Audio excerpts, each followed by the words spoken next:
2017 के बाद इस बार क्या आप लोग का टारगेट होगा, क्या मंत्र होगा जिसको लेकर के चुनाव मैदान में जाएंगे आप? देखिए, मैं ये मानता हूँ कि 2017 से बड़ी विजय 2022 में मिलेगी और 2019 से बड़ी विजय हम लोगों को 2024 में मिलेगी।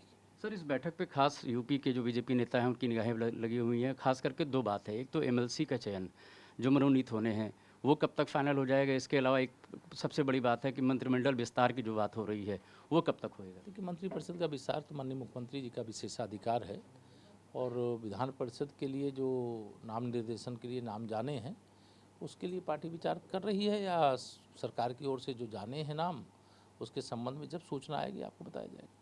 सर, ये आशीर्वाद यात्रा जो है इसका प्रारूप क्या होगा, क्या इसका मकसद होगा, कैसे कनेक्ट प्रारूप बन करके संगठन के माध्यम से अवगत कराया जाएगा। आशीर्वाद माने जनता के बीच में जाना, जनता का आशीर्वाद लेना।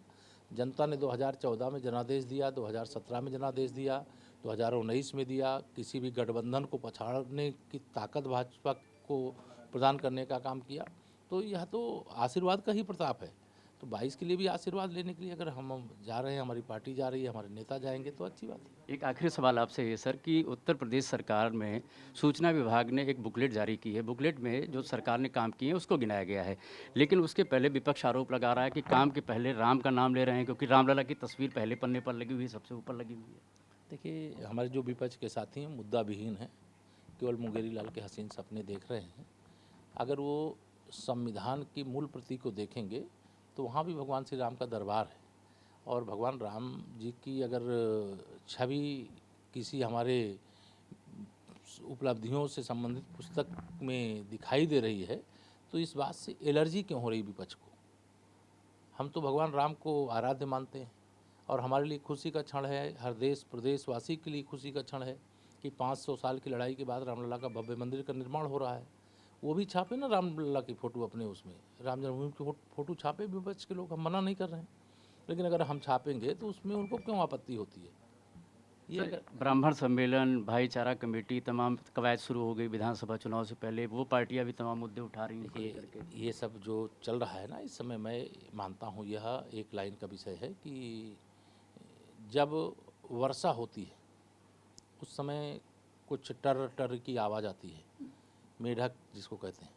तो चुनाव है और चुनाव के समय अगर कोई जाति सम्मेलन कर रहा है, कोई कुछ कर रहा है, कोई कुछ कर रहा है, तो मैं यह मानता हूं कि चुनाव से जोड़ करके केवल चुनाव के समय अगर आप किसी के बीच में जाएंगे तो सबका जो असली चरित्र है वैसे जनता को ध्यान में है।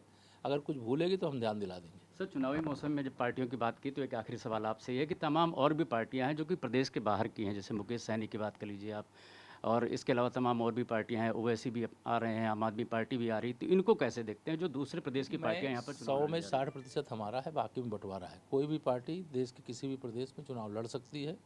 जिसके पास प्रत्याशी होंगे, जिसके पास लड़ने की हिम्मत होगी, लड़ाने के लिए कार्यकर्ता होंगे, वो लड़ेगा।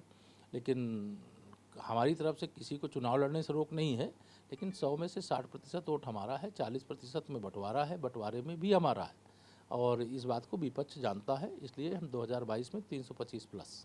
शुक्रिया।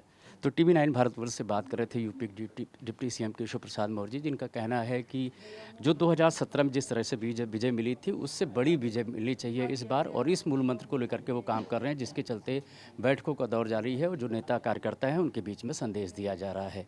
कैमरामैन दीपक के साथ उमेश पाठक, टीवी 9 भारतवर्ष, लखनऊ।